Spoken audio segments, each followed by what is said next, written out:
Today, we are honored to have Dr. Vinay Sahasrabuddhe, President of Indian Council for Cultural Relations.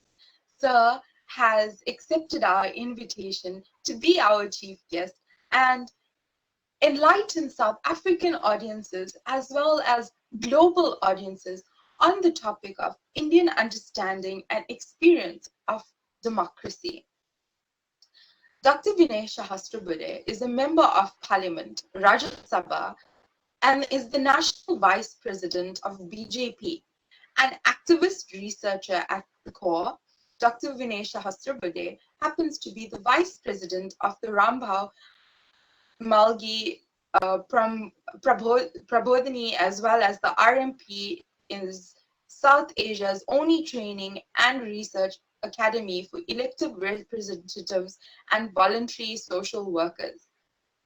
Sir heads the BJP's training cell for over a decade. Sir is currently national in charge of the twin departments of the party, policy research and good governance. As a student activist, he had offered satyagraha and was behind bars during the emergency of 1975.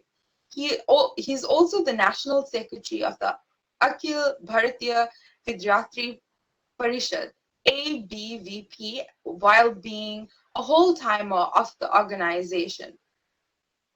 He has also worked as a member of the Senate and Management Council of the University of Mumbai for several years.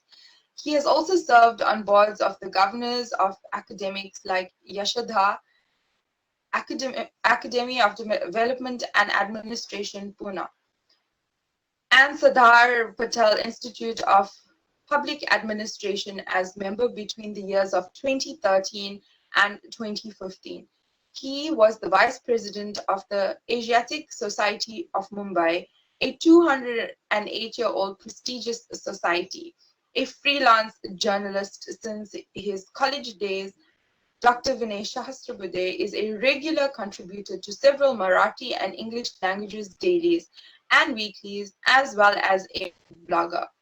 The University of Mumbai awarded him with a doctorate in politics in 2009 for his thesis in political parties as victims of populism and electoral compulsions. A quest for systematic solutions, his research was later published in the form of a book entitled Beyond a Billion Ballots. His latest book, The Innovation of Republic, captures 17 key government's innovations made by the Narendra Modi government.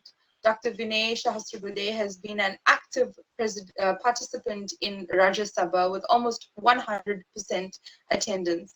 Over the 2 years in Parliament, over the last 2 years, Parliament has appointed him to the Court of Delhi University, to Indian Council of World Affairs, as well as the member to the Press Council of India. We welcome Honorable Dr. Vinay Sahasrabuddhe for his remarks and speech on the topic of Indian understanding and experience of democracy on this day of International Day of Democracy. Welcome, sir. Hello and greetings at the occasion of the International Day of Democracy today.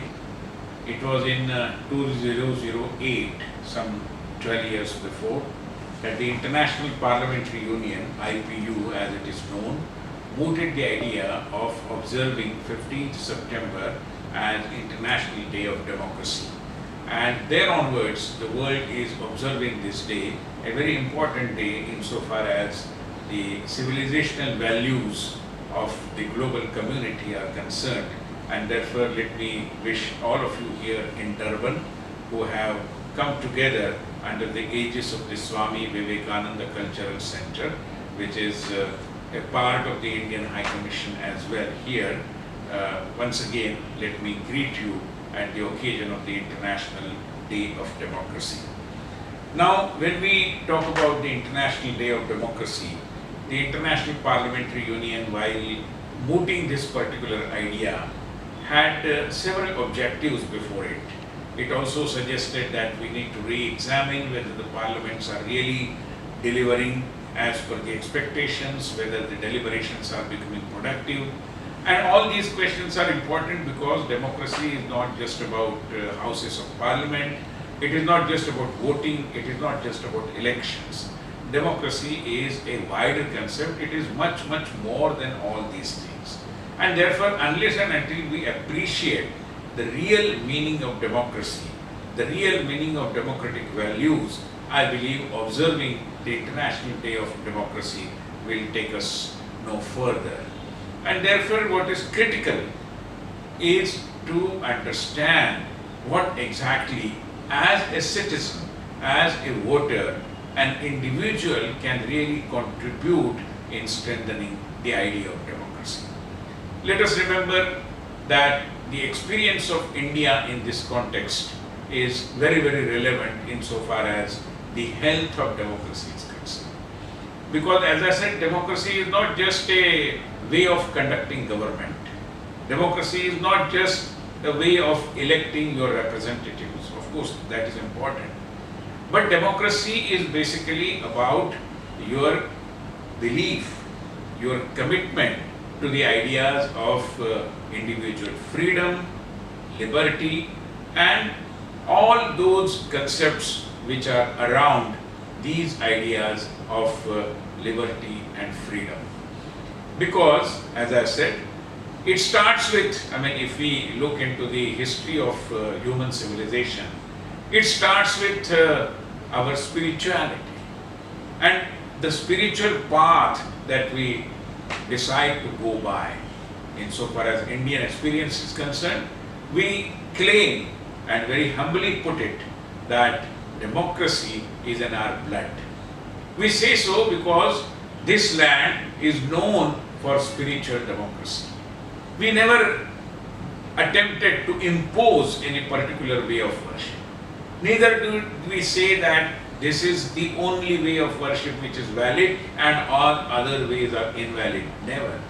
We believed that there cannot be any hegemonistic approach, much less a monopolistic approach insofar as ways of worship are concerned.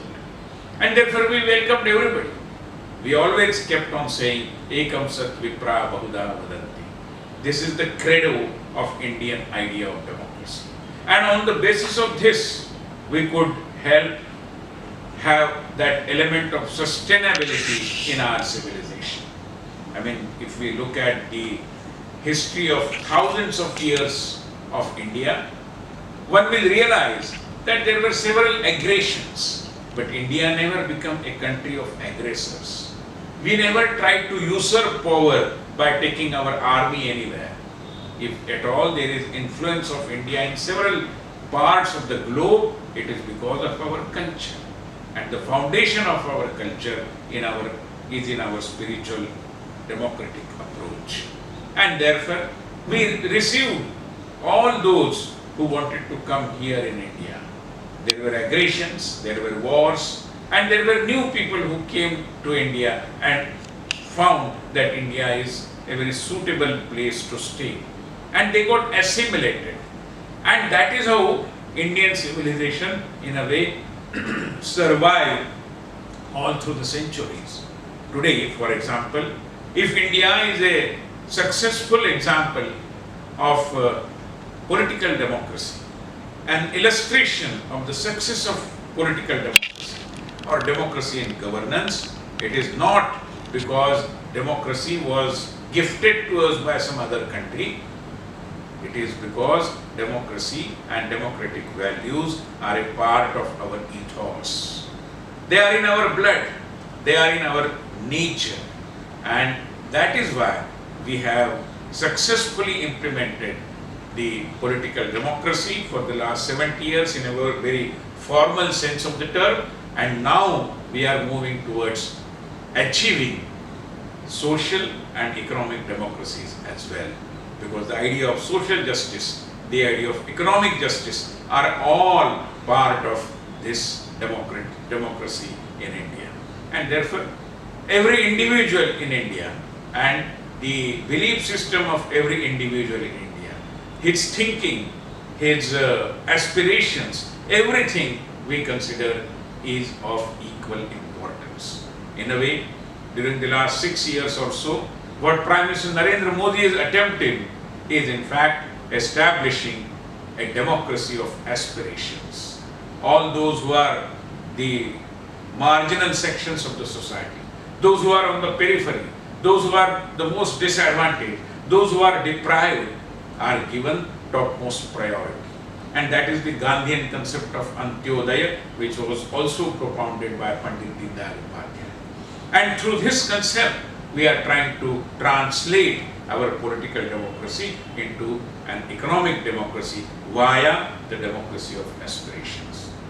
To our brothers and sisters in Africa, I would only suggest that India as a civilization has survived because of the confidence that its people have reposed in this idea of democracy.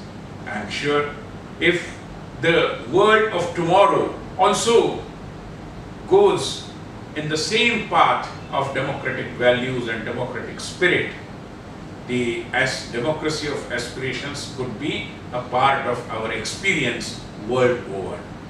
This is something which is very doable, which is very possible on this International Day of Democracy.